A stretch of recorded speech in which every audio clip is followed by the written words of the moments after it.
हाँ।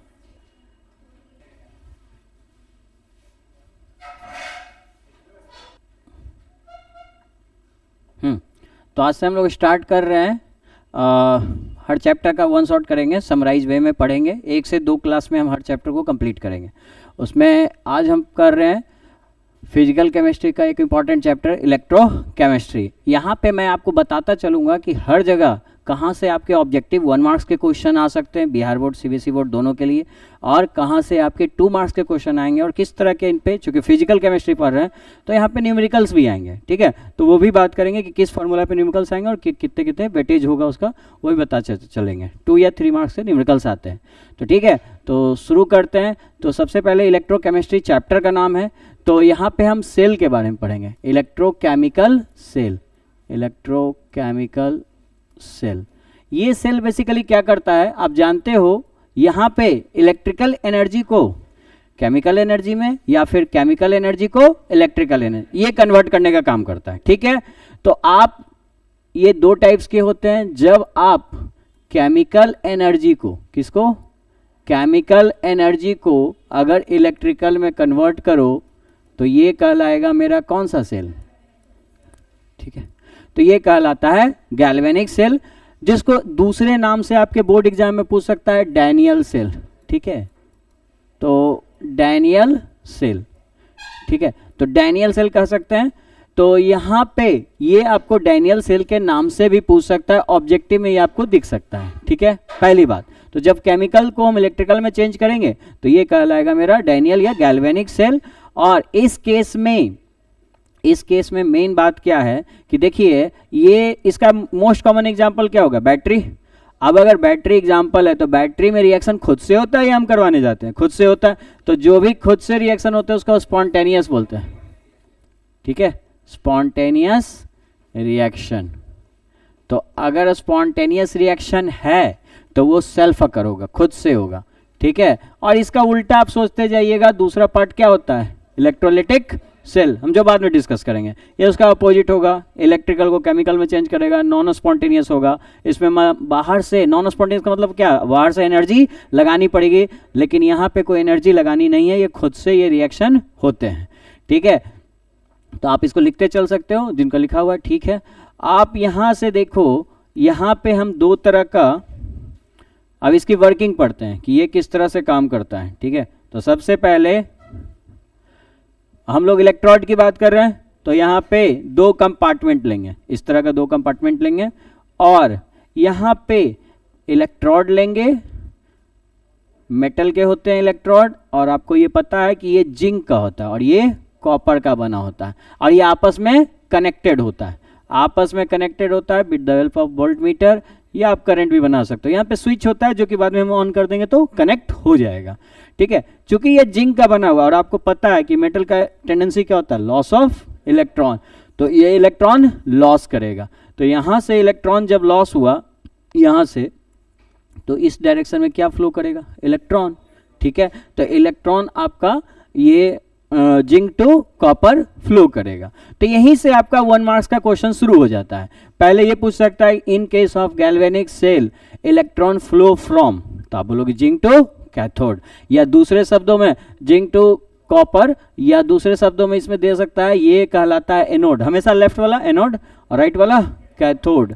तो पूछेगा आपसे दूसरा सवाल कि इस एनोड टू कैथोड आपका flow of current, flow of current किधर से किधर होगा, एनोड टू कैथोड, और चूंकि इससे निगेटिव चार्ज निकल रहा है इसीलिए इसका टर्मिनल का नेगेटिव होगा और ये अपोजिट पॉजिटिव हो जाएगा। आया बात समझ में। दूसरी बात और क्या पूछ सकता है कि direction of flow of current, तो आपको पता है कि करंट हमेशा अपोजिट होता है फ्लो किसके, इलेक्ट्रॉन के। यानी कि अगर बोर्ड में पूछा जाए, ये सब पूछा हुआ सवाल है, मैं ये मेंशन नहीं कर रहा हूँ क्योंकि ऑलरेडी आपके पास क्वेश्चन बैंक में है ये क्वेश्चन। ठीक है, तो ये पूछा गया है कि in case of Daniell cell direction of flow of current, तो आप किसको टिक करोगे, वहां पे ऑप्शन 4 रहेंगे, लेकिन आप किसे टिक कीजिएगा, कैथोड टू एनोड, या जिंक कॉपर सेल में पूछेगा तो कॉपर टू जिंक। इस तरीके से हम लोग इसको टिक कर सकते हैं। आया बात समझ में 1 मार्क्स का क्वेश्चन। चलिए, ये तो हमने बात किया एक्सटर्नल सर्किट की, और इसमें आपको बता देता हूं कि 1.1 वोल्ट इसका वोल्टेज कितना होता है, फिक्स होता है। आप ड्राई सेल खरीदते हो ना छोटी बैटरी, उसका फिक्स होता है 1.2 वोल्ट होता है, 1.5 वोल्ट होता है। इसका कितना होता है 1.1 वोल्ट। इस पे भी बाद में मैं बताऊंगा कि किस तरह का ऑब्जेक्टिव क्वेश्चन आपको पूछ सकता है, लेकिन उसके पहले हम इंटरनल सर्किट को समझते हैं कि इसका इंटरनल में क्या होता है। ये तो एक्सटर्नली बता दिया, करंट पास करेगा, लेकिन आपको पता है कि करंट तभी पास कर सकता है जब क्या हो, इलेक्ट्रिसिटी, जब सर्किट आपका क्या हो, कंप्लीट हो। तो क्या ये सर्किट इंटरनली क्लोज है? नहीं। तो हम यहाँ पे एक ऐसा यू ट्यूब लगाएंगे जिसको कौन सा ट्यूब कहेंगे, सॉल्ट ब्रिज। तो ये है मेरा सॉल्ट ब्रिज। तो यहाँ पे 2 मार्क्स का क्वेश्चन आपके आएगा, यहाँ पे 2 मार्क्स का क्वेश्चन कि what is the use of salt bridge. तो सॉल्ट ब्रिज का पहला use to maintain electrical neutrality. ये सवाल पूछता है importance of salt bridge, importance of salt bridge. तो सॉल्ट ब्रिज का इंपॉर्टेंस क्या है? पहला आप इंपॉर्टेंस क्या लिखोगे, टू मेंटेन, अच्छा हाँ, पहला तो है आपका टू मेंटेन, एक और होता है इलेक्ट्रिकल न्यूट्रलिटी, इसके बारे में भी बताता हूं, इलेक्ट्रिकल न्यूट्रलिटी। और दूसरा to complete the circuit, to complete कौन सा circuit, internal circuit, to complete internal circuit. Circuit को सही से लिख देता हूं शॉर्ट में। तो ये 2 मार्क्स का क्वेश्चन एग्जाम्स में आया हुआ है, बिहार बोर्ड, सीबीएसई बोर्ड दोनों में, ठीक है। मैं ये नहीं बता रहा, लेकिन आप देख लेना, क्वेश्चन में मिल जाएगा कोई सा क्वेश्चन, ठीक है। तो ये पूछा जाता है पहला, ये सॉल्ट ब्रिज का यूज। अब बात आता है कि यहाँ एनोड है और यहाँ कैथोड, तो कभी कभी आपको रिएक्शन लिखने आएगा, तो रिएक्शन लिखना सीखते हैं। तो एट एनोड, देखो बाबू, कभी भी एनोड की बात करें तो एनोड पे हमेशा ऑक्सीडेशन होगा, हमेशा ऑक्सीडेशन, इसमें कभी चेंज नहीं होगा। तो ये हमेशा ऑक्सीडेशन होगा, और एनोड पे ऑक्सीडेशन होगा। ऑक्सीडेशन का मतलब क्या होता है, loss of electron. Electron loss होगा तो जिंक से 2 इलेक्ट्रॉन लॉस हुआ तो Zn+2 में ये चेंज हो जाएगा, इसमें कोई दिक्कत नहीं। अच्छा, दूसरी बात, एट एनोड, अगर एनोड की बात करें तो यहाँ पे क्या होने वाला है, रिडक्शन, और इस कारण से हमेशा इलेक्ट्रॉन गेन होगा। तो कॉपर क्या करेगा जी, गेन ऑफ इलेक्ट्रॉन। जैसे ही कॉपर 2+ को 2 इलेक्ट्रॉन दीजिएगा, वो किस में चेंज हो जाएगा, कॉपर में। तो आप क्या एब्जॉर्ब कीजिएगा इसमें, अच्छा दोनों मत कर, यहाँ पे आप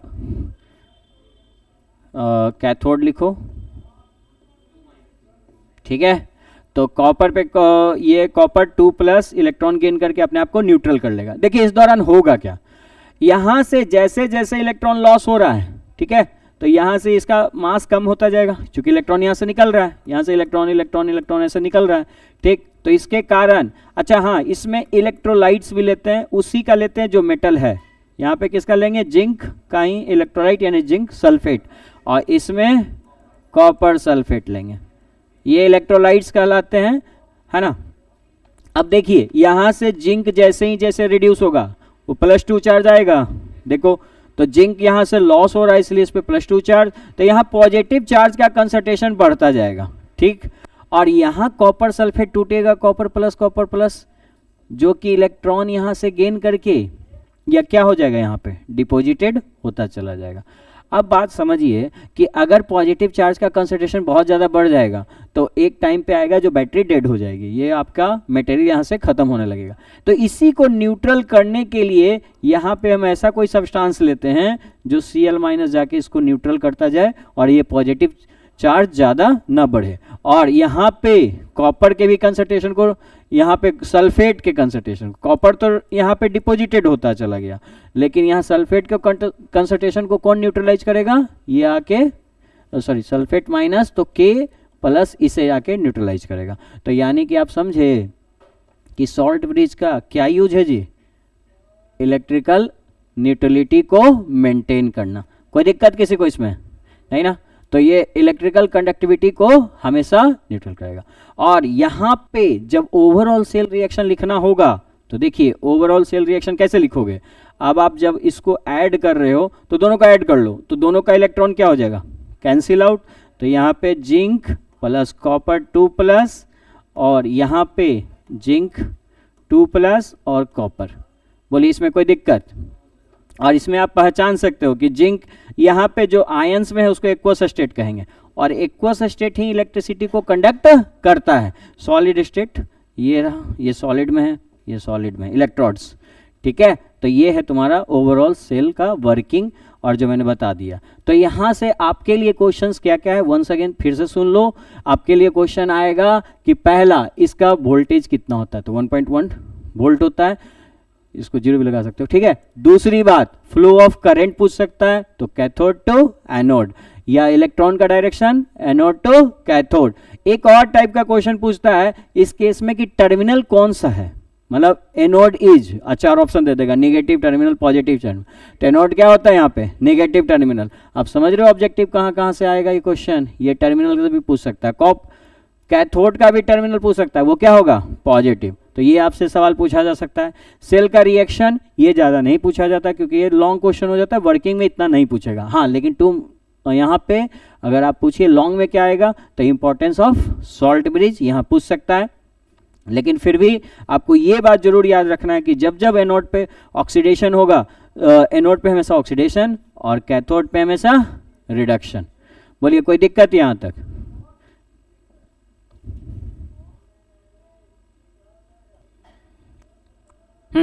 ठीक है, तो फिर स्टार्ट करते हैं। देखिए और इससे सवाल क्या आ सकता है, तो एक क्वेश्चन आता है सेल रिप्रेजेंटेशन। आप सेल को कैसे रिप्रेजेंट करोगे, ठीक है। तो सेल रिप्रेजेंटेशन, ये भी 1 मार्क्स का सवाल हर साल, मतलब कभी कभी पूछता है रिप्रेजेंटेशन। तो सेल को कैसे रिप्रेजेंट करते हैं, तो देखिए सेल में है क्या क्या।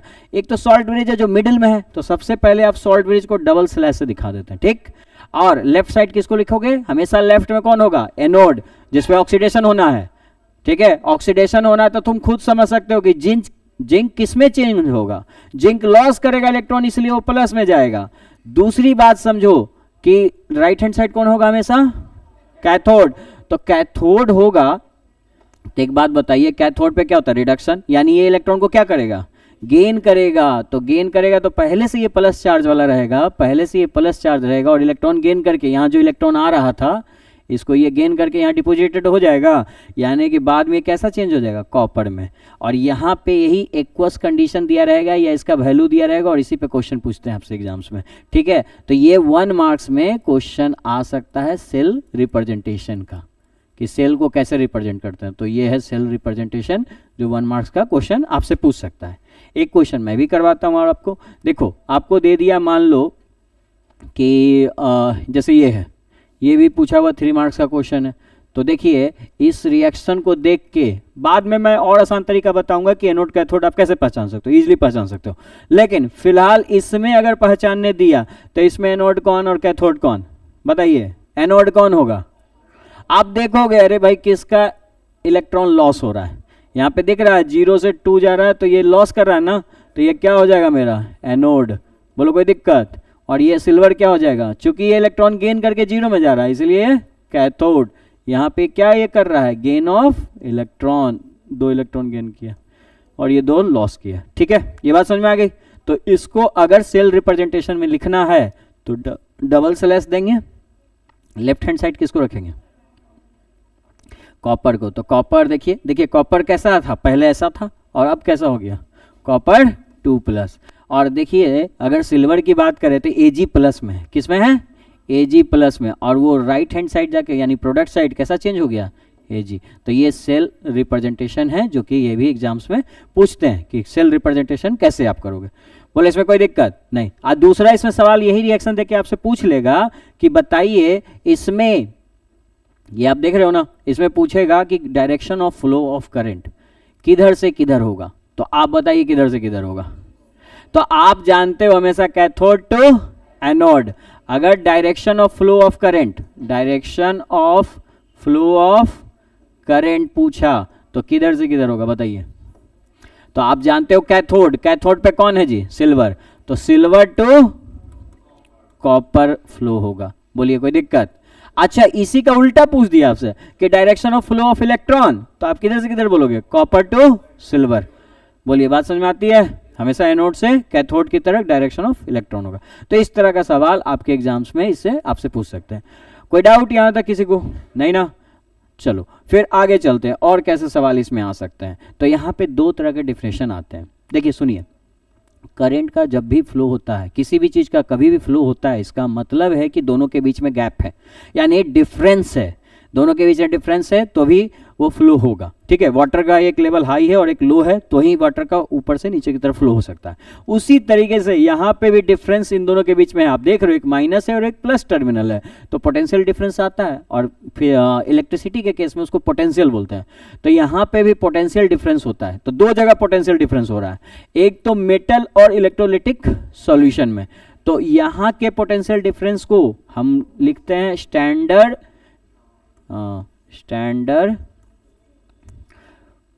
इलेक्ट्रोड पोटेंशियल, ये लिखते हैं स्टैंडर्ड इलेक्ट्रोड पोटेंशियल।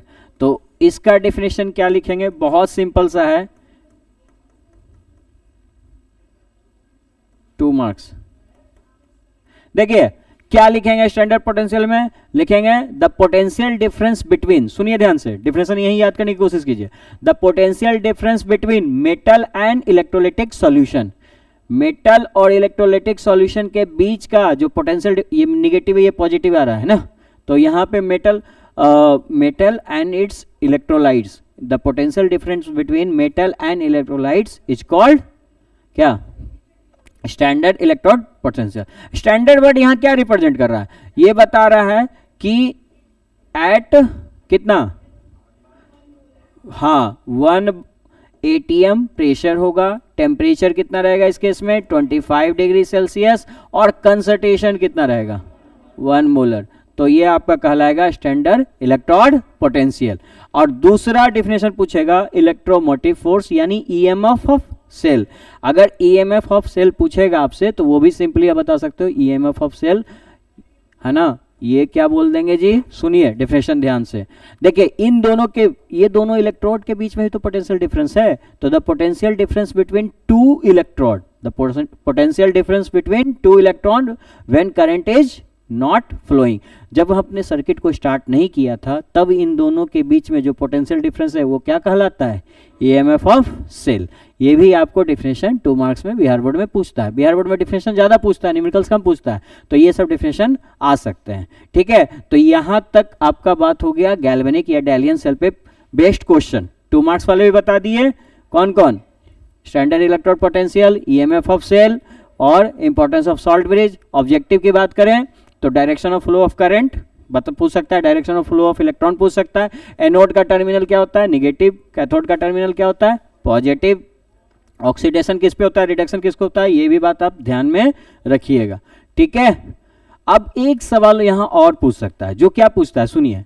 देखिए जब पोटेंशियल डिफरेंस है E not of cell 1.1 volt से कम, तब तक तो करंट फ्लो करेगा, ठीक, लेकिन अगर इसके बराबर हो गया तो फ्लो नहीं करेगा। लेकिन अगर बोलेगा कि अगर potential difference in case of Daniell cell is greater than, जो हम अप्लाई कर रहे हो ग्रेटर हो जाए इससे, तो direction of current will be reverse.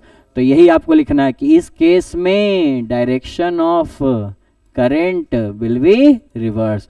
ये पूछता है 1 मार्क्स का ऑब्जेक्टिव, बहुत इंपॉर्टेंट है, एग्जाम में पूछा हुआ है, खास करके ये सब क्वेश्चन सीबीएसई बोर्ड में ज़्यादा पूछते हैं। ठीक है, तो अगेन याद रखिएगा कि direction of current will be reverse किस टाइम होगा, जो बैटरी का वोल्टेज है अगर उससे वोल्टेज ज़्यादा हो गया, तो आपका करंट का डायरेक्शन रिवर्स हो जाएगा। तो ठीक है, यहाँ पे इतने सारे क्वेश्चन किससे आ सकते हैं, डैनियल सेल से। अब सुनिए, इलेक्ट्रोलिटिक सेल पे जाने के पहले 2 टॉपिक और पढ़ने हैं आपको। क्या, एक तो इलेक्ट्रोकेमिकल सीरीज और दूसरा नर्स इक्वेशन, जो उस पे देखते हैं किस तरह के सवाल एग्जाम में आते हैं। ठीक है, ठीक है, तो नेक्स्ट टॉपिक करते हैं स्टार्ट। ठीक, इसके बाद नेक्स्ट टॉपिक है इलेक्ट्रोकेमिकल सीरीज। तो इस सीरीज पे कैसे क्वेश्चन आएंगे उसके पहले एक बार सीरीज को देख लो। सबसे नीचे कौन आएगा, लिथियम। अगर लिथियम की ईएमएफ वैल्यू की बात करूं तो ये -0.35 वोल्ट होता है। ठीक है, और सबसे टॉप पे आता है फ्लोरीन, जिसकी वैल्यू +2.87 वोल्ट होती है। तो आपके दिमाग में ये होगा क्या ये वैल्यू याद करनी है, नहीं बिल्कुल नहीं, आपको ये वैल्यू याद करने की आवश्यकता नहीं है। लेकिन एक बात याद रखना कि हाइड्रोजन का ई नॉट ऑफ सेल कितना हो जाएगा, 0 वोल्ट। अगर आपको कॉपर का बताएं तो ऊपर आप जाएंगे तो प्लस होगा ना जी, यहाँ निगेटिव से चले यहाँ पे प्लस आ जाएगा, इतना वोल्ट। और सबसे मैक्सिमम किसका, फ्लोरीन का। तो देखो इसके आधार पे क्वेश्चन कैसे आएंगे, तो इसके एप्लीकेशंस पे क्वेश्चन आते हैं। यानी आप कह सकते हो एप्लीकेशंस किसका, इलेक्ट्रोकेमिकल सीरीज का। तो पहला बड़ा मोस्ट कॉमन क्वेश्चन होता है, फर्स्ट होता है कि कौन ऑक्सीडाइजिंग एजेंट और कौन रिड्यूसिंग एजेंट। इसको पहचानना बहुत आसान है। मोर निगेटिव वैल्यू, सबसे ज्यादा जो निगेटिव वैल्यू होगी वो आपका मोर रिड्यूसिंग एजेंट, मोर रिड्यूसिंग एजेंट। यानी आप समझे कि सबसे ज़्यादा रिड्यूसिंग एजेंट कौन होगा, जो कि जिसकी वैल्यू ज़्यादा निगेटिव होगी। अच्छा, इसी में हम दूसरी बात भी ऐड कर लेते हैं कि अगर मोर पॉजिटिव वैल्यू हुई तो जो, यानी कि वो कैसा एजेंट होगा, ऑक्सीडाइजिंग एजेंट। इस केस में अगर हम बात करें तो सबसे मोर निगेटिव वैल्यू कौन है, लिथियम। यानी lithium is the best reducing agent. अगर कोई पूछे इस सीरीज को देख के बताओ जी बेस्ट रिड्यूसिंग एजेंट कौन, तो सबसे अच्छा होगा लिथियम। लेकिन अगर पूछे कि बेस्ट ऑक्सीडाइजिंग एजेंट तो फ्लोरीन। ठीक है, तो अब आते हैं कि इस पे आपके एग्जाम्स में सवाल किस किस तरह से पूछते हैं। तो कुछ सवाल हम लेते हैं जो आपके बोर्ड एग्जाम में पूछे हुए हैं। जैसे कि आपको एक 2023 में ही देखो बिहार बोर्ड में ये पूछा हुआ है, 2023 में क्वेश्चन क्या था, क्वेश्चन ये था कि आपके पास 3 है सब्सटेंस ए बी सी और तीनों का वैल्यू दे रखा है।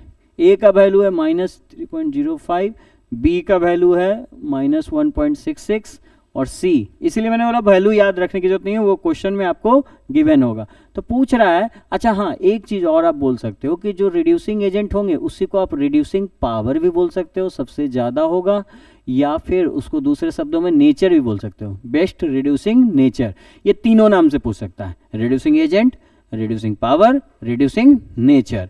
आप ये तीनों का मतलब सेम ही होता है, कोई अलग नहीं, सेम चीज़, oxidising agent, oxidising power, oxidising nature, ये तीनों का बेस्ट पूछेगा। तो यहाँ पे यही पूछा है कि which of the following is highest reducing power. देखो पावर वाला वर्ड यूज किया है, एजेंट नहीं, हाईएस्ट रिड्यूसिंग पावर। तो सबसे पावर ज्यादा किसका रिड्यूस होगा, जिसका सबसे ज्यादा निगेटिव, सबसे ज्यादा निगेटिव अभी बोला लिथियम। तो वो लिथियम नहीं पहचानना, एबीसी करके पूछा तो ए को हम टिक कर देंगे, बोलो कोई दिक्कत। अच्छा, दूसरा क्वेश्चन यहाँ पे और भी पूछ सकता है कि बताइए ये जो रिड्यूसिंग एजेंट या पावर आप अरेंज कर रहे हो उसको आप डिक्रीजिंग ऑर्डर में लिखो। किस ऑर्डर में लिखो, डिक्रीजिंग ऑर्डर में। तो डिक्रीजिंग ऑर्डर हम लिख सकते हैं। तो बताइए सबसे जो ज़्यादा निगेटिव हो सबसे ज़्यादा, तो ए सबसे ज़्यादा, उसके बाद बी और फिर लास्ट में सी। ये जो मैंने क्वेश्चन बताया ना, इसी पे आपका बिहार बोर्ड में एक और क्वेश्चन पूछा था 2021 में, क्वेश्चन नंबर 8 पे है। जिनके पास भी ब्रिलियंट का गेस्ट पेपर हो आप देख सकते हो, क्वेश्चन नंबर 8 और ये क्वेश्चन नंबर था 3। मैं क्वेश्चन नंबर भी लिख देता हूँ ताकि आप देख सकते हो, पूछा हुआ है सब क्वेश्चन। तो 2021 में क्या पूछा, यही क्वेश्चन पूछा, ए बी सी और इनका वैल्यू दे दिया। ए का वैल्यू है 0.68 वोल्ट और बी का और सी का जो वैल्यू है वो -0.5। तो अगर इनको आप देखो तो बेस्ट रिड्यूसिंग पावर किसकी होगी, फिर से वही पूछा, रिड्यूसिंग पावर सबसे अच्छी किसकी होगी, जो सबसे ज़्यादा निगेटिव, सबसे ज़्यादा निगेटिव कौन, बी, ये सबसे ज़्यादा निगेटिव है तो आपका बी सबसे बेटर रिड्यूसिंग एजेंट। लेकिन यहाँ पूछा है कि डिक्रीजिंग ऑर्डर में बताइए, तो बी होगा, उसके बाद सी और उसके बाद ए। ये 4 ऑप्शन में आपका यहाँ क्वेश्चन में अवेलेबल है, तो आप उसको टिक कर लीजिएगा। बोलिए इसमें कोई डाउट। इस तरह से ऑक्सीडाइजिंग एजेंट और रिड्यूसिंग एजेंट आप आसानी से पहचान लोगे ना, कहीं पे दिया रहे आप पहचान सकते हो उसको। कुछ आपके ये सीबीएसई के भी क्वेश्चन ले लेते हैं जिसमें ये पूछा हुआ है। देखिए क्वेश्चन नंबर 7 एरिहंत का क्वेश्चन बैंक, सीबीएसई वाले फॉलो कर सकते हैं। तो यहाँ आपको कुछ मेटल दिया हुआ है, जैसे कि पोटेशियम दिया हुआ है, पोटेशियम का दिया है -2, ये वैल्यू दिया हुआ है। उसके बाद आपका वैल्यू दिया हुआ है कॉपर का 0.34 वोल्ट, हाइड्रोजन के जस्ट ऊपर है तो प्लस में जाएगा। क्रोमियम का दिया हुआ है -0.74 वोल्ट और सिल्वर का दिया हुआ है 0.80 वोल्ट। ये सब आपको याद नहीं करना, दिया रहेगा। मैग्नीशियम का दिया हुआ है, तो मैग्नीशियम है -2.37 वोल्ट। और लास्ट है आपका आयरन भी दिया हुआ है, आयरन का है -0.44 वोल्ट। इसमें पूछा है कि सबसे अच्छा रिड्यूसिंग पावर किसका है, ज़्यादा रिड्यूसिंग पावर पूछ रहा है, तो बताइए तो सबसे बेस्ट रिड्यूसिंग पावर इसमें किसका होगा, जिसकी निगेटिव वैल्यू सबसे ज़्यादा। तो ये आपका बेस्ट रिड्यूसिंग एजेंट या रिड्यूसिंग पावर या रिड्यूसिंग नेचर, जो बोलो। अच्छा, इसमें पूछा जाए, इसी क्वेश्चन में पूछ दे, बेस्ट ऑक्सीडाइजिंग एजेंट कौन, जिसका प्लस बेस्ट ऑक्सीडाइजिंग एजेंट या ऑक्सीडाइजिंग पावर। अच्छा, इसी को बोल दे इंक्रीजिंग ऑर्डर में लिखने के लिए, तो रिड्यूसिंग पावर अगर हम डिक्रीजिंग ऑर्डर में लिख रहे हैं तो क्या लिखेंगे, तो सबसे पहले किसको लिखेंगे बोलिए, सबसे पहले जो सबसे ज़्यादा निगेटिव है, उसके बाद कम निगेटिव कौन है, मैग्नीशियम, और फिर मैग्नीशियम के बाद किसको लिखेंगे, क्रोमियम या आयरन, क्रोमियम, और फिर आयरन, और उसके बाद सोचो कॉपर, और कौन बचा, कॉपर ही बचा बस, तो कॉपर लिख दो।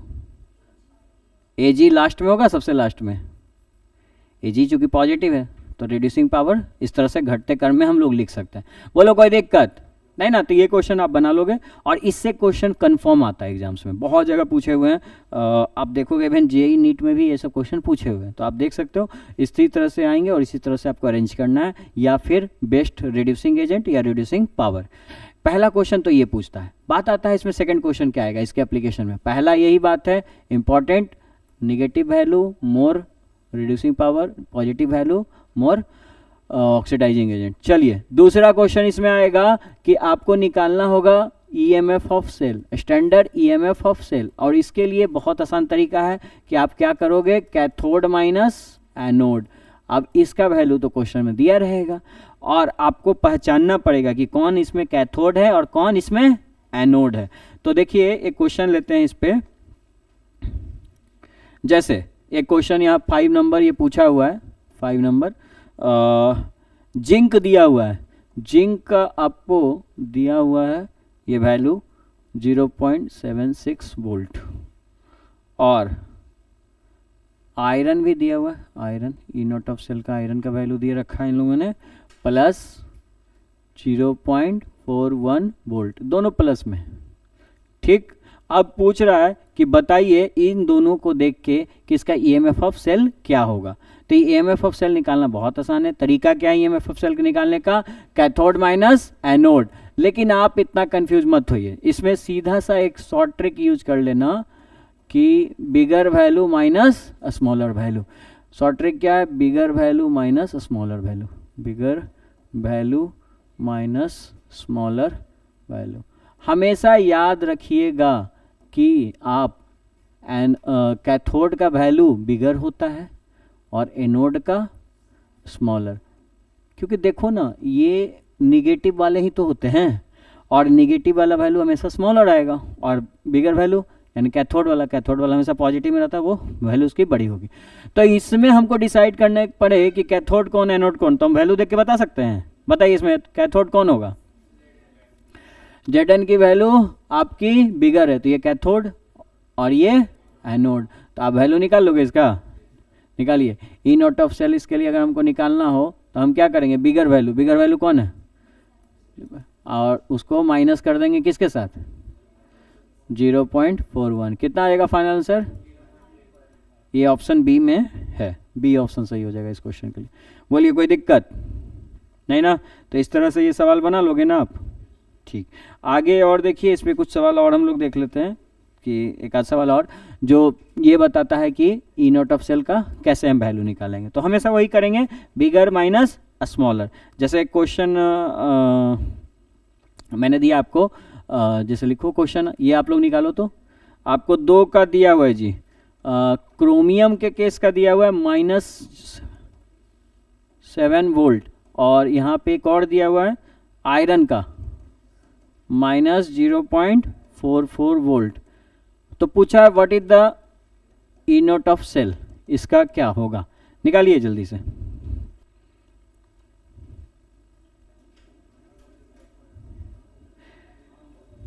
ठीक है, आप बना लिए होगे। देखिए आप जानते हो ई नॉट ऑफ सेल निकालना है तो बिगर वैल्यू कौन है इसमें, निगेटिव में खोजिए बिगर वैल्यू कौन, ये है, तो ये बिगर वैल्यू यानी ये कैथोड बनेगा और ये एनोड बनेगा माइनस, और इसकी वैल्यू -0.74, यही करेंगे ना, ये माइनस माइनस क्या हो जाएगा जी, पॉजिटिव। तो ये वैल्यू आपका जब आप सब्ट्रैक्ट कीजिएगा तो फाइनल क्या आ जाएगा, प्लस चार्ज बड़ा है तो प्लस साइन आएगा 0.30, ये आएगा आंसर। तो इतना होगा ई नोट ऑफ सेल। और यहीं से नेक्स्ट ऑब्जेक्टिव आपका समझ में आ रहा है कि जितने भी ई नोट ऑफ सेल हम निकाल रहे हैं वो वैल्यू कैसी आ रही है, पॉजिटिव। इसकी भी कैसी आई, पॉजिटिव। तो यानी कि आप क्या समझे, कहाँ गया, यहाँ, ये भी पॉजिटिव। तो इसका मतलब आप क्या समझे कि जब जब हम बात करेंगे किसी भी सेल की तो वो वर्किंग कब तक करेगा, जैसे होता है ना बैटरी एक टाइम के बाद डेड हो जाता है तो वो ई नोट ऑफ सेल नेगेटिव चला जाता है। यानी कि आप दूसरा तो हमने बता दिया, ई नोट ऑफ सेल कैलकुलेट कर सकते हैं इससे। और तीसरा एप्लीकेशन इंपॉर्टेंट क्या है कि फिजिबिलिटी ऑफ रिएक्शन, कि रिएक्शन आपका फिजिबल है, फिजिबिलिटी ऑफ रिएक्शन, यानी कि सेल कब तक वर्किंग करेंगे, सेल रिएक्शन। तो इसके लिए आप बोल सकते हो, या फिर दूसरे शब्दों में सुनिए, दूसरे शब्दों में ये पूछ सकता है ये कब तक वर्क करेगा जी, जब तक इज नॉट ऑफ सेल आपका पॉजिटिव आ रहा है। यानी दूसरे शब्दों में कह सकते हैं कि ये तो खुद काम करता है, तो पूछेगा कि ये स्पॉन्टेनियस कब होगा। तो स्पॉन्टेनियस कब होगा जी, फॉर स्पॉन्टेनियस रिएक्शन या स्पॉन्टेनिटी कब शो करेगा, जब आपका E note of cell is always positive. ये भी आपका 1 मार्क्स में क्वेश्चन आता है यहाँ से एग्जाम में, 1 नंबर का क्वेश्चन। बोलो बात समझ में आती है, कोई दिक्कत यहाँ तक।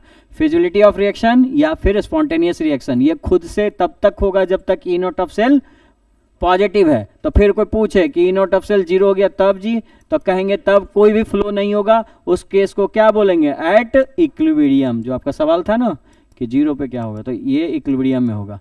और अगर निगेटिव चला गया तो ये काम करना बंद कर देगा। उस केस में उसे चार्ज करने की जरूरत होगी नहीं। आप करते हो ना, जब आपका बैटरी डिस्चार्ज हो जाता है मोबाइल का तो आप क्या करते हो, उसको चार्ज करते हैं। और चार्ज करेंगे यानी कि एक्सटर्नल चार्ज करने में आप करते क्या है, एक्सटर्नली उसको प्लग करते हैं और वहाँ से सप्लाई आती है, वो उसको चार्ज करने में मदद करता है। यानी कि बाहर से एक्सटर्नल वोल्टेज इलेक्ट्रिसिटी पास करनी होगी, इलेक्ट्रिकल एनर्जी देनी होगी, तब ये चार्ज होगा, फिर वो काम करना शुरू कर देगा। तो ये एक कंडीशन होती है चार्जेबल बैटरी की। लेकिन जो नॉन चार्जेबल है वो तो यूज एंड थ्रो है, वन टाइम ड्राई सेल के बारे में बात करें तो यहाँ के केस में ये इक्विलिब्रियम में नहीं होगा, ये कैसा हो जाएगा, नॉन स्पॉन्टेनियस। कैसा, नॉन स्पॉन्टेनियस। नॉन स्पॉन्टेनियस का मतलब समझे कि बाहर से हमको कोई एक्सटर्नल एनर्जी प्रोवाइड करना होगा इससे काम कराने के लिए, एक्सटर्नल एनर्जी प्रोवाइड की जरूरत पड़ेगी, एक्सटर्नल एनर्जी इज रिक्वायर्ड। और वही एनर्जी हम क्या देते हैं,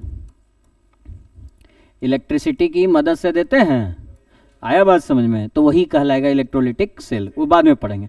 अभी हम किसकी बात कर रहे हैं, गैल्वेनिक सेल या डायलियन सेल के लिए बात कर रहे हैं। तो ये सब जो भी हम पढ़े किसके लिए पढ़े, गैल्वेनिक सेल।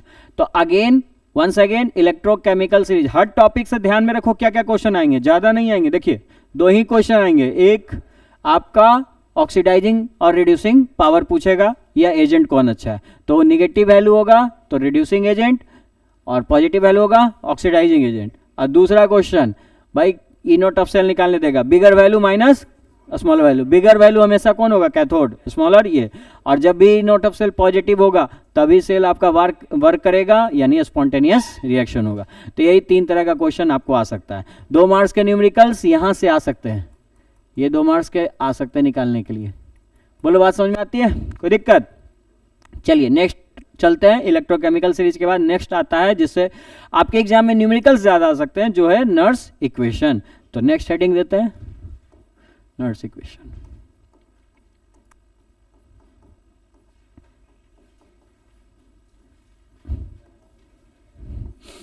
सुनिए, नर्स इक्वेशन में 4 इक्वेशन है, चारों फॉर्मूला याद रखना है, चारों पे क्वेश्चन किसी पे भी आ सकते हैं। ठीक है, तो एक एक करके हम बात करते हैं। 4 इक्वेशन हम यहां पढ़ेंगे और उसमें पहला इक्वेशन है ना, ईएमएफ ऑफ सेल।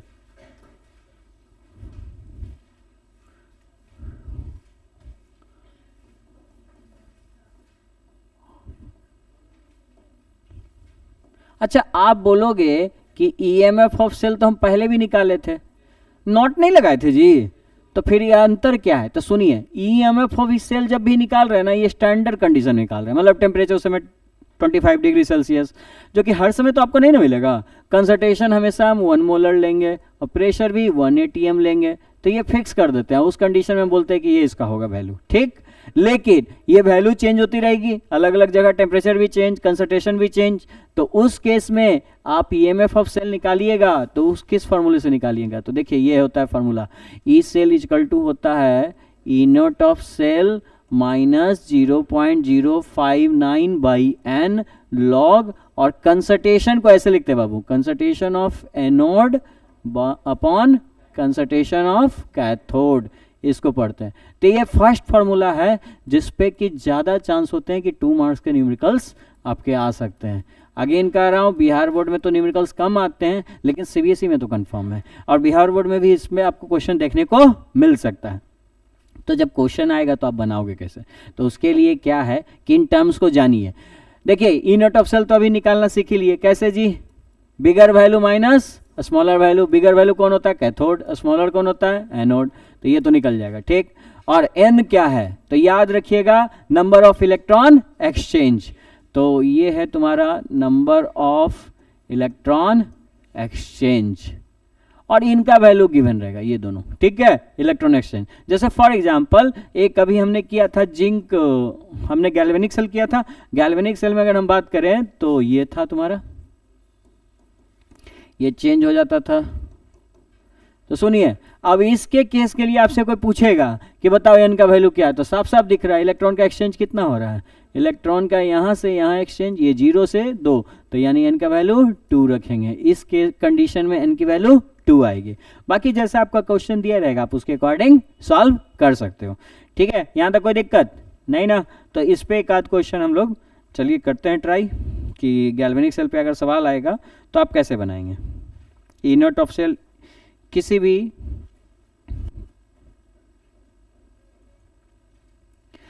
तो देखिए जैसे ये क्वेश्चन आया हुआ है और इस क्वेश्चन में यहाँ कैथोड और एनोड आपको डिसाइड करना, तो ये तो बहुत सिंपल है जी। कैथोड कौन होगा? जिसकी वैल्यू बिगर होगी, ये मेरा कैथोड और ये मेरा एनोड। इसकी मदद से अगर कैथोड और एनोड पता है तो ई नॉट ऑफ सेल हम निकाल सकते हैं, क्योंकि इस फार्मूला में हमें 2 चीज़ चाहिए, ई नॉट ऑफ सेल और एन का वैल्यू। तो चलिए ई नॉट ऑफ सेल यानी बिगर value minus smaller value. Bigger value कौन है? ये रहा। स्मॉलर वैल्यू कौन है? ये माइनस 2.37। अब एक बात बताइए, ये माइनस माइनस को अगर आप अंदर ले जाइएगा तो ये प्लस नहीं हो जाएगा, और ये फाइनल वैल्यू कितना आएगा? तो ये आपका आ जाएगा 2.707। तो आप ये देख लीजिए, सबका यही आ रहा है जी। ये मेरा किसका वैल्यू आया? ई नॉट ऑफ सेल का। ये तो हम निकाल लिए, ये भी आपको 1 मार्क्स में कभी कभी निकालने आ जाता है, ठीक। और दूसरी बात, एन का वैल्यू बोला तो ये तो साफ दिख रहा है जी कि यहाँ पे 2 का चेंज हो रहा है, यहाँ भी 2 का। तो एन का वैल्यू कितना लिखोगे? 2। एन का वैल्यू 2, 2 वैल्यू मिल गई, ये पता है, ये पता। और एनोड और कैथोड का देखो कंसंट्रेशन ये दे रखा है, तो उस वैल्यू को पुट करते हैं और आंसर निकालते हैं। तो भाई E not of cell 2.07 minus 0.059, n का वैल्यू है 2 और लॉग कंसंट्रेशन आइए यहाँ लिखते हैं। यहाँ पे आप एनोड डिसाइड कर चुके हो। एनोड कौन है? मैग्नीशियम। मैग्नीशियम का कंसंट्रेशन देखिए 0.01 और कैथोड का कंसंट्रेशन देखिए 0.001। तो ये जो आपको कंसंट्रेशन दिया हुआ है, ये डेसिमल को हटाइए। तो डेसिमल जैसे ही हटाया तो यहाँ 2 जीरो आएंगे, और ये डेसिमल को हटाएंगे तो ऊपर कितना आएगा? 1000। आप इसको कट कीजिए, कट गया, और ये log 10 बच रहा है। आप log 10 का वैल्यू जानते हो, क्या बचा जी? log 10। log 10 का वैल्यू क्या होता है? 1। इसको भी डिवाइड कर लो, 529 डिवाइड बाई log 10। log 10 आपको पता है, इसका वैल्यू 1 ले लीजिए और इन सब को आप सॉल्व कर लीजिए। इसको 2 से डिवाइड करके इसमें घटा दीजिए, तो आपका ये जो फाइनल आंसर आएगा वो आएगा 2.68 वोल्ट, ये आएगा। चलो वो इतना ही आ रहा है, ठीक है। तो ये फाइनल आपका आंसर आ रहा। तो आप समझ गए कि 2 मार्क्स का न्यूमेरिकल अगर मेरे बोर्ड एग्जाम में आएगा तो कैसा आएगा, क्योंकि ये सब क्वेश्चन वो हैं जो एग्जाम्स में आ चुके हैं, और इसी तरह के सवाल आपको आगे भी देखने को मिल सकते हैं। ये मेरा पहला नर्स इक्वेशन हुआ जिस पे कि हमने एक सवाल किया। बोलो कोई दिक्कत नहीं ना? अच्छा, दूसरा नर्स इक्वेशन में क्या आएगा, बस यहाँ कुछ टर्म्स आ जाएगा जी। देखो एक बात समझ लो, एक होता है इक्विलिब्रियम कांस्टेंट, इक्विलिब्रियम कंडीशन भी आएगा ना, इक्विलिब्रियम कांस्टेंट जिसको हम के से लिखते हैं। ये जो वैल्यू होता है ना, एनोड का कंसंट्रेशन, अभी शॉर्ट में बता रहा हूँ, एनोड का कंसंट्रेशन बाई कैथोड के कंसंट्रेशन को कहते हैं। यानी के की वैल्यू क्या होगी जी, एनोड बाई कैथोड को आप डायरेक्ट के लिख सकते हो। तो जब हम इक्विलिब्रियम के लिए निकालेंगे तो सुनिए, इसी बात को हम थोड़ा आगे बढ़ाते हैं और हम लिखते हैं कि एट इक्विलिब्रियम क्या होगा ये।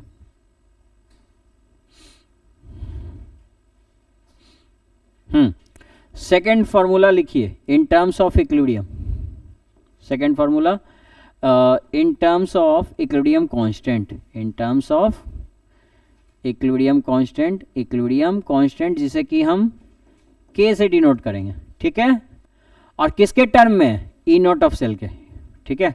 तो देखो एक बात बताओ, इक्विलिब्रियम कंडीशन में ई सेल का वैल्यू क्या होगा, अभी बताया था कि फ्लो किधर भी नहीं होगा तो डिफरेंस क्या आ जाएगा, जीरो।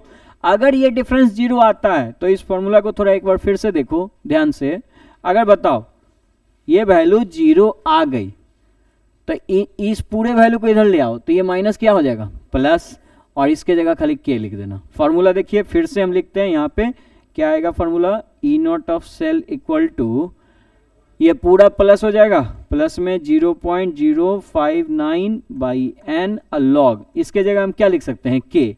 तो ये मेरा फाइनल फार्मूला आ गया ई नॉट ऑफ सेल निकालने का दूसरा फार्मूला, ठीक है। जब कैथोड एनोड का कंसंट्रेशन ना दिया रहे, किसका वैल्यू दिया रहे, के का, तो इस पे हम लोग सेकेंड फार्मूला पे भी क्वेश्चंस एग्जाम में पूछे जाते हैं। बोलो कोई दिक्कत नहीं ना? तो देखो इस पे सवाल हम देखते हैं आगे। तो देखिए एक क्वेश्चन मैंने जैसे दिया, ये इक्वेशन दिया हुआ है और के की वैल्यू दिया हुआ है, तो आप समझ गए ई नॉट ऑफ सेल यहाँ कैथोड माइनस एनोड नहीं किया जा सकता है। क्यों? क्योंकि हम जानते हैं ना तो कैथोड का वैल्यू मेरे पास है ना एनोड का, तो हम क्या करेंगे, ये फार्मूला लगा सकते हैं, तो डायरेक्ट लगाते हैं इस फार्मूला को। बताइए इस केस में एन का वैल्यू आप साफ साफ देख रहे हो कितना आ रहा है, 2, तो अगर 2 आ रहा है तो वैल्यू को पुट कीजिए 0.059 बाई 2 और लॉग 10, अब क्या आ जाएगा फाइनल, लॉग 10 का वैल्यू 1, तो ये काटिएगा तो कितना आ जाएगा जी, 0.029 ऐसा समथिंग आएगा, तो यही आपका ई नॉट ऑफ सेल का वैल्यू हो जाएगा। बोलिए कोई दिक्कत, ठीक है। तो इस सेकंड फार्मूला समझ में आ गया, कोई दिक्कत? चलिए थर्ड फार्मूला की तरफ चलते हैं। थर्ड फार्मूला आएगा gives free energy, gives free energy. तो थर्ड फार्मूला लिखिए गिव्स फ्री एनर्जी, क्या होता है, गिव्स फ्री एनर्जी, इसको डिनोट करते हैं डेल जी से, ठीक है। Maximum work, useful work done, उसको कहते हैं गिव्स एनर्जी। यहाँ ऐसा डेफिनेशन आपके एग्जाम्स में नहीं आते हैं, ये फिजिक्स का टॉपिक थर्मोडायनेमिक्स में मिलेगा, बट यहाँ gives free energy in terms of E not of cell के बारे में हम बात करेंगे। तो पहले एक चीज और समझ लो कि डेल जी निगेटिव होगा तो वो रिएक्शन कैसा होगा, फॉर स्पॉन्टेनियस। अगर स्पॉन्टेनियस रिएक्शन रखना है तो डेल जी को क्या करना है, निगेटिव, स्पॉन्टेनियस के लिए। अगर पॉजिटिव हो गया तो नॉन स्पॉन्टेनियस, और जीरो हो गया तो इक्विलिब्रियम। ये बात समझ में आती है ना? तो इसी के आधार पे आपके एग्जाम्स में क्वेश्चन पूछा हुआ, यहां से आएगा इससे ऑब्जेक्टिव, लिखते चलिए एकदम 1 नंबर वाला क्वेश्चन कौन कौन है वो यहाँ पे लिख लीजिए। तो इसके आधार पे आपके एग्जाम्स में देखिए क्या पूछा, क्वेश्चन पूछा कि अगर रिएक्शन स्पॉन्टेनिटी शो कर रहा है, स्पॉन्टेनिटी ऑफ सेल, तो बताइए इस केस में कौन सा सही है। जैसे कुछ ऑप्शन दे देगा, डेल जी निगेटिव है तो स्पॉन्टेनियस होगा, हाँ होगा, लेकिन इसके साथ और भी दिया है डेल नॉट पॉजिटिव होना चाहिए, हाँ, तो ऑप्शन ए मेरा सही है। कुछ और ऑप्शन देख लें, बी अब भाई डेल जी ये दे दिया पॉजिटिव और डेल नॉट दे दिया है मेरा 0, संभव है? नहीं, 0 तो इक्विलिब्रियम के होता है और ये पॉजिटिव हो गया तो नॉन स्पॉन्टेनियस, ये सही नहीं होगा। इस तरह से आप सारे आंसर चेक कीजिएगा। तो हमेशा याद रखिए कि for spontaneous reaction del G should be negative और E nought cell should be positive. बताइए यहाँ तक कोई दिक्कत नहीं ना? अब बात करते हैं इस पे सवाल किस तरह से आते हैं। तो हम बात करते हैं इक्विलिब्रियम कांस्टेंट के टर्म में, ठीक है। तो यहाँ पे डेल जी जो आएगा आपका, sorry, E not of cell के टर्म में, तो minus n F E not of cell, ये आपका थर्ड फार्मूला। कौन सा?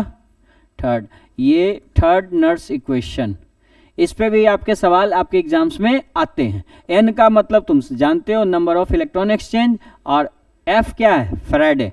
फैराडे का वैल्यू 1 फैराडे पता ही है, ये वैल्यू आप ले लीजिएगा, ठीक है, इतना कूलम। और ई नोट ऑफ सेल तो आप जानते हो, कैथोड माइनस एनोड। तो चलो इस पे भी एक सवाल कर लेते हैं कि किस तरह से आएगा।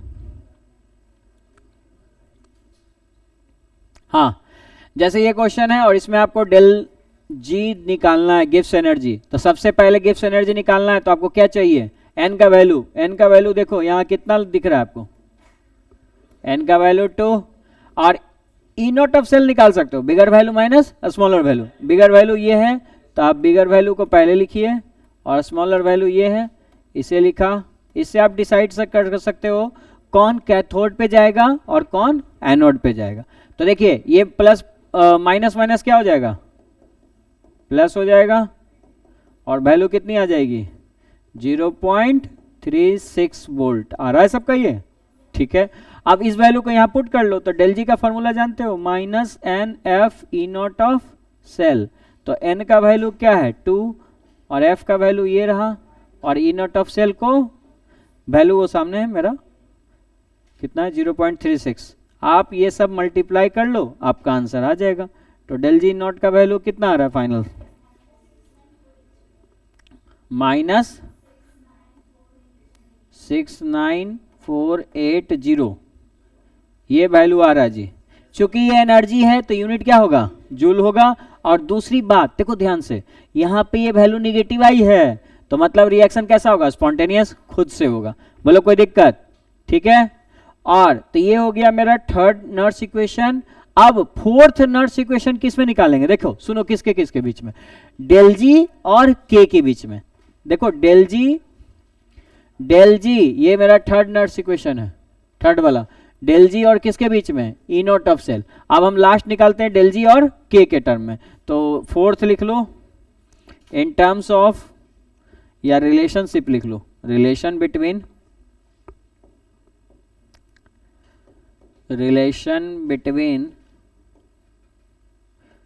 डेल जी एंड के क्या है जी? Equilibrium constant. तो बताइए डेल जी की वैल्यू क्या आएगी इस केस में? फॉर्मूला ये आर टी लॉग के, ये लास्ट आपका फॉर्मूला है, जहां की आर क्या होता है जी? गैस कांस्टेंट, जिसकी वैल्यू क्या लेंगे आप? 8.314। और टी क्या है? टेम्परेचर, जो कि आप केल्विन में ले लेना, और के का वैल्यू दिया रहेगा, तो उससे डेल जी निकल जाएगा कि नहीं निकल जाएगा? ठीक है। तो ये लास्ट तरह से क्वेश्चन आता है, इस पे कम ही सवाल आते हैं, ज्यादा फर्स्ट सेकंड थर्ड पे आते हैं, तो इनको आप कीजिएगा, ठीक है। चलो, तो यहां तक था तुम्हारा क्या? Gibbs Nernst equation. और नर्स इक्वेशन में ऑब्जेक्टिव गिब्स में आएगा, जहां की डेल जी निगेटिव होना चाहिए और E not of cell positive होना चाहिए, तब जाके रिएक्शन स्पॉन्टेनियस होगा। बोलिए कोई दिक्कत नहीं ना? तो यहाँ पे नर्स इक्वेशन भी कंप्लीट होता है। नेक्स्ट टॉपिक की तरफ चलते हैं, इलेक्ट्रोलाइट्स।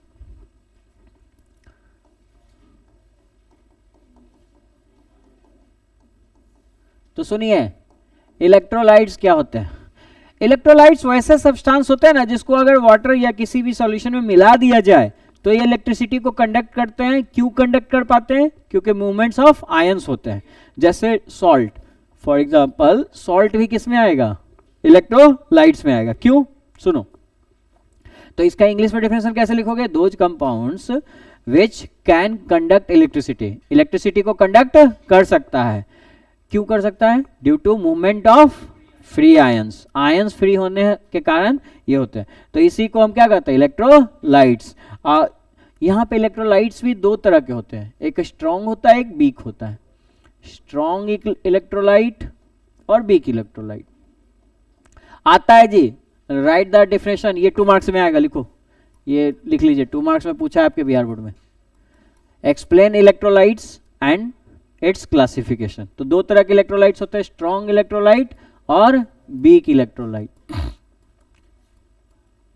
देखो जैसे नमक हो गया, HCl हो गया, ये सब वाटर में मिक्स कीजिएगा 100% टूटते हैं, 100% डिसोसिएशन होता है। यानी स्ट्रॉन्ग इलेक्ट्रोलाइट्स का क्या कहेंगे definition, those electrolytes which dissociates into their respective ions completely, पूरी तरीके से टूटेगा। और कुछ होते हैं जो ऑर्गेनिक वाले होते हैं, जो कि कार्बन के कंपाउंड्स होते हैं, ये 100% टूटेंगे क्या, नहीं। तो ये किसके एग्जांपल्स हैं, वीक इलेक्ट्रोलाइट्स का। आप इतना लिखिएगा, आपको 2 मार्क्स मिल जाएगा। इलेक्ट्रोलाइट्स लिख देना, उसका डिफिनेशन और उसके क्लासिफिकेशन, एक एक एग्जांपल दे देना। इस तरह से तोड़ के नहीं भी दोगे तो ये एग्जांपल दे देना। जैसे नमक NaCl, ये वाटर मिक्स किया तो Na+Cl-, पूरा 100% टूटता है कि नहीं, पानी मिलाए तो नमक रहता है क्या, नहीं। लेकिन ये सब मिलाओगे एसिड तो 100% नहीं कंपोजिशन टूटेगा, ये लेस रिएक्टिव होता है इसलिए उतना नहीं टूटता। तो यही जो फ्री आयंस है, यहाँ पे देख रहे हो फ्री आयंस, ये फ्री आयंस का वाटर में मूवमेंट होता है, वाटर यानी सॉल्वेंट में, ये सॉल्यूट और वो सॉल्वेंट में मूवमेंट हुआ, उसके कारण इलेक्ट्रिसिटी को पास एक जगह से दूसरे जगह ये कर सकता है। इसी को हम इलेक्ट्रोलाइट्स बोलते हैं। और ये दो टाइप्स के होते हैं, स्ट्रॉन्ग और वीक। बोलो कोई दिक्कत। यहां से अगेन 2 मार्क्स का एक और क्वेश्चन आता है कि ये बताइए इलेक्ट्रोलाइट्स में इलेक्ट्रिसिटी कंडक्ट होती है, ये बात सही है, ठीक। तो ये कौन कौन से फैक्टर पे डिपेंड करेंगे, यानी कि factors affecting the electric conductivity. ये सवाल बहुत इंपॉर्टेंट है, लिखिए 2 मार्क्स का, 2 मार्क्स का पूछेगा। Factors affecting the factors affecting the electrical factors affecting the conductivity। Conductivity को अफेक्ट करने का कौन सा फैक्टर है। तो पहला तो आप सिंपली बता सकते हो नेचर ऑफ, भाई नेचर ऑफ इलेक्ट्रोलाइट। अगर इलेक्ट्रोलाइट आपका स्ट्रांग होता है तो ज्यादा आयंस ब्रेक होंगे, इस कारण से कंडक्टिविटी ज्यादा होगी। और अगर कम वीक होंगे तो लेस ब्रेक होंगे। और दूसरा भाई नेचर ऑफ सॉल्वेंट पे तो भी डिपेंड करेगा, nature of solvent and it's viscosity. Viscosity से मतलब हुआ वो कितना गाढ़ा है। सुनिए, जो सॉल्वेंट है जैसे पानी में मिक्स किए तो आसानी से फ्लो कर जाएगा, पानी में ज्यादा गाढ़ापन नहीं है। लेकिन इसी के जगह आप कोई हनी ले लो, उसमें क्या सॉल्वेंट फ्री मूव कर पाएंगे, नहीं, क्योंकि काफी उसमें गाढ़ापन ज्यादा है, विस्कस ज्यादा है। विस्कस का मतलब ये हुआ, यानी कि सॉल्वेंट भी आप क्या लेते हो, तो जनरली हम वाटर लेते हैं। जनरली क्या लेते हैं, वाटर, क्योंकि वाटर में हम आसानी से फ्लो कर सकता है, ये आयंस मूवमेंट आसानी हो सकता है। लेकिन तीसरा और इंपॉर्टेंट है टेम्परेचर। अब आप सोच के बताओ टेम्परेचर बढ़ने से क्या होगा, बढ़ेगा। क्यों बढ़ेगा, क्योंकि टेम्परेचर जैसे जैसे बढ़ाओगे नंबर ऑफ फ्री आयंस, बताओ फ्री आयंस की संख्या क्या होगी, बढ़ेगी। तो कंडक्टिविटी भी क्या होगी, बढ़ेगी। तो आप समझ गए कि with increase in temperature conductivity will be also increases. और अगेन याद कीजिए आपसे ये तो 2 मार्क्स में क्वेश्चन पूछेगा, और ऑब्जेक्टिव 1 मार्क्स का क्वेश्चन यहां से पूछ सकता है कि क्या पूछ सकता है, सुनो, conductivity of electrolytes depends on, और 4 ऑप्शन दे देगा। अब इसमें से कोई भी दे देगा, ज्यादा चांस है टेम्परेचर का। क्या प्रेशर पे डिपेंड करेगा, नहीं, ऑप्शन में देगा प्रेशर, वॉल्यूम। आप किसको टिक करोगे, टेम्परेचर। तो ये इस तरह का ऑब्जेक्टिव क्वेश्चन समझ में आया, कहां से पूछेगा, ठीक। तो ये तो हो गया factors affecting the electric conductivity. अच्छा, बात बताइए, हम लोग बात कर रहे हैं इलेक्ट्रिक कंडक्टिविटी की, तो इलेक्ट्रिक कंडक्टिविटी पे क्वेश्चन आएंगे इलेक्ट्रिक पैरामीटर्स, जो इलेक्ट्रिसिटी को मेजर करने वाले मेजरमेंट्स यूनिट्स होते हैं, या मेजरमेंट फिजिक्स में आपने पढ़ा होगा, इलेक्ट्रिकल पैरामीटर्स। तो इलेक्ट्रिकल पैरामीटर्स में हम क्या क्या पढ़ेंगे बताइए। तो आप जानते हो रेसिस्टेंस की बात करेंगे, कंडक्टेंस की बात करेंगे, है ना, मोलर कंडक्टिविटी की बात करेंगे, ये सब हम निकालेंगे। तो जल्दी से हम देखते हैं क्योंकि इसका फॉर्मूला आप जानते हो। पहला तो हम बात करेंगे इसमें रेसिस्टेंस की, किसकी, रेसिस्टेंस। रेसिस्टेंस यानी आर, आर का फॉर्मूला आपको पता है रो एल बाई ए, जहां पे एक ये रो को क्या बोलते हैं जी, एक तो रेसिस्टिविटी कहते हैं और स्पेसिफिक है, ये किसी यूनिट पॉइंट पे निकाला गया, यानी कि स्पेसिफिक रेसिस्टिविटी। इससे कोई सवाल नहीं आएगा, ये ज्यादा फिजिक्स में आता है निकालने के लिए, ठीक है। लेकिन बात करते हैं दूसरा है कंडक्टेंस। दूसरा कौन है, कंडक्टेंस। वहां से सवाल आ सकता है कंडक्टेंस क्या होता है। तो it is a reciprocal of resistance. देखो इसको जी से डिनोट करते हैं और ये 1/r के बराबर होता है, यानी आप समझे it is reciprocal of resistance. ये डेफिनेशन लिखिएगा, ये आता है 2 मार्क्स में डेफिनेशन लिखने, ठीक है। आवाज नहीं करो, देखो यहाँ रिकॉर्ड हो रहा है, ठीक है, ध्यान दो। यहाँ रेसिस्टेंस हो गया, आर के जगह अगर मैं ये रखूं तो क्या लिखूंगा 1/रो। अब मैं डायरेक्ट लिखूं, नीचे कौन होगा एल और ऊपर कौन जाएगा ए, इसमें लिखने में कोई दिक्कत नहीं ना। और सुनिए 1/रो को हम लोग क्या बोलते हैं के फॉर स्पेसिफिक कंडक्टिविटी। तो आप ये डिफरेंशिएशन डायरेक्ट याद रखो के एल बाई ए। हालांकि इस पे न्यूमेरिकल्स नहीं आता, मैं बताऊंगा कौन सा याद रखना है। ए बाई एल क्या आएगा जी, ए बाई एल। बात करते हैं यहां पे क्वेश्चन क्या क्या आएगा। तो सुनिए यहां पे क्वेश्चन क्या क्या आएगा, यहां पे आपको क्वेश्चन आएगा कि आप बताओ के का यूनिट क्या होगा। पहले के है क्या बताओ, के क्या है, स्पेसिफिक कंडक्टिविटी है। पहली बात तो ये होगी कि स्पेसिफिक कंडक्टिविटी है, इसका नाम ध्यान में रखिएगा क्योंकि ऐसे सवाल बहुत ज्यादा आते हैं एग्जाम्स में, बहुत पूछते हैं, ठीक। दूसरा इसमें ऑब्जेक्टिव सवाल ये आएगा कि यूनिट ऑफ के का यूनिट क्या होगा, इंपॉर्टेंट है। तो चलो फॉर्मूला याद रहेगा तो आप आसानी से निकाल सकते हो। के इक्वल टू क्या लिखोगे बोलो, जी एल बाई ए। अच्छा जी का यूनिट क्या लिखोगे, 1/रो है ना, तो क्या लिखेंगे ओम पर ओम लिख सकते हैं ना भाई, 1/ओम ऊपर ले गए तो पर ओम, तो ये होता है। तो जी का यूनिट क्या लिखोगे पर ओम, लेंथ का यूनिट मीटर, लेंथ को मीटर मार, और area cross sectional area, wire का जो ये क्रॉस सेक्शनल एरिया आगे वाला होता है उसको मीटर स्क्वायर, एरिया तो हमेशा मीटर स्क्वायर। तो मीटर मीटर कट गया, बताइए ऊपर जाके क्या हो जाएगा पर ओम पर मीटर। ये ऑब्जेक्टिव में पूछा हुआ है। तो के का यूनिट क्या निकला पर ओम पर मीटर। ये ज्यादा पूछता है एग्जाम में, 1 मार्क्स में पूछा हुआ है, ठीक है। अब ये आपको दिखा देते कहां पूछो। फिलहाल पर ओम को भी अगर बात करें तो इसको साइमन भी बोलते हैं, एस से डिनोट करते हैं जी, तो इसके जगह साइमन पर मीटर लिखते हैं। लेकिन न्यूमेरिकल्स में ज्यादा देखोगे साइमन पर मीटर लिखा रहेगा। तो ये तीनों यूनिट्स चलते हैं जो कि एग्जाम्स में मोस्ट फ्रिक्वेंटली आपसे पूछे जाते हैं, ठीक है। तो आप जल्दी से इसको राइट डाउन कर लो।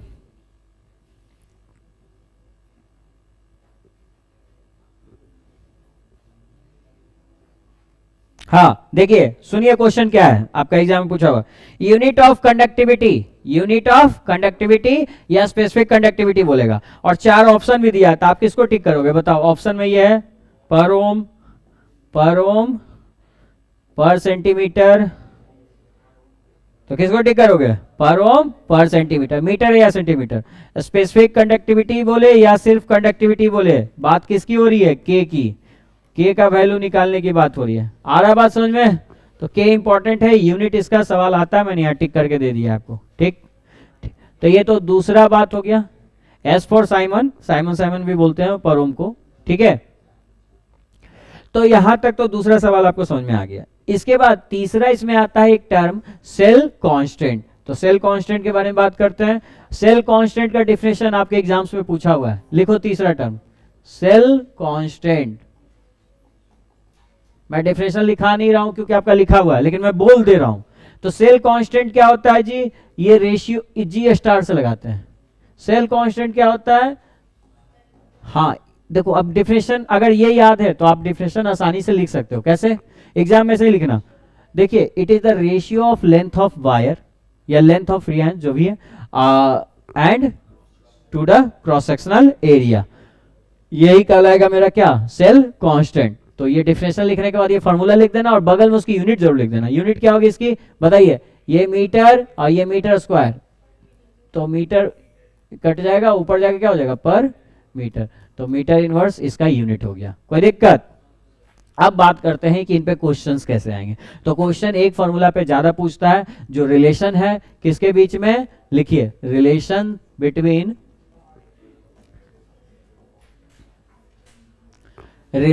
बिटवीन आर के एंड जी स्टार। अगेन पढ़िए, आर क्या है मेरा रेसिस्टेंस, के क्या है कंडक्टिविटी या स्पेसिफिक कंडक्टिविटी, जिसकी यूनिट क्या होती है साइमन पर सेंटीमीटर या पर ओम पर मीटर, और जी स्टार तो सामने आपको दिख रहा है। तो ये बड़ा सिंपल सा है, आर के इजकल टू जी स्टार, मतलब रणबीर कपूर है ना, जी स्टार है, ठीक है, ऐसा करके याद रख सकते हो। तो ये आपका यहां से न्यूमेरिकल आएगा, इस सवाल से क्या आएगा न्यूमेरिकल्स आएंगे, ठीक है। कोई दिक्कत इसमें नहीं ना, तो जल्दी से इसको राइट डाउन करो।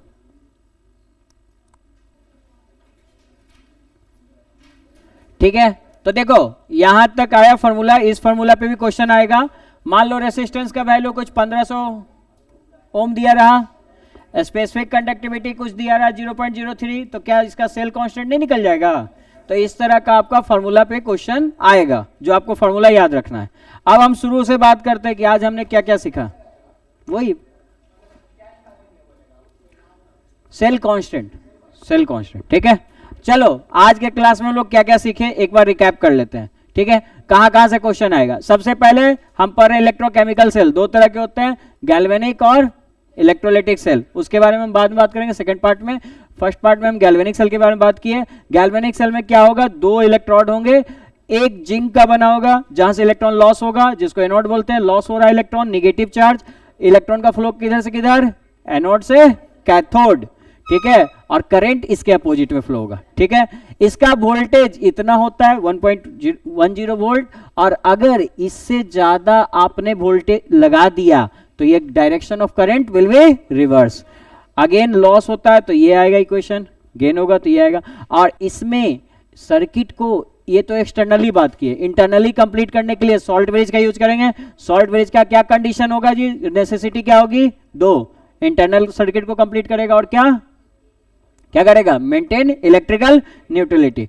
उसके बाद बात करते हैं तो एक नंबर का सवाल आता है सेल रिप्रेजेंटेशन से। तो डबल स्लैश से सॉल्ट ब्रिज को दिखाते हैं और लेफ्ट साइड में एनोड और राइट साइड में कैथोड, इस तरीके से हम लोग निकालते हैं। बोलो कोई दिक्कत नहीं ना। इसके बाद